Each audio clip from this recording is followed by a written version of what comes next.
To all of my hawk friends on the committee who think I'm too much of a dove, this amendment is an authorization to use military force given to President Biden to take out the Chinese assets in Cuba. Part of China's leveraged buyout of Russia has been them taking control of Russian property and Russian assets in Cuba and then vastly improving those.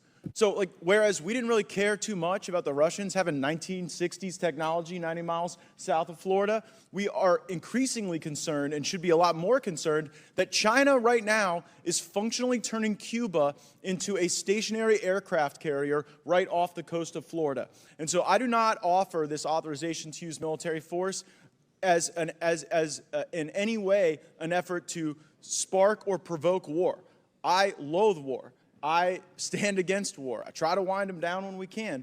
But in this case, I believe giving the president the authority to take out these Chinese assets in Cuba might be the very thing necessary to prevent war, to deter the Chinese from putting this in. And it is amazing to me how much we have allowed the Monroe Doctrine to just atrophy right out from underneath us.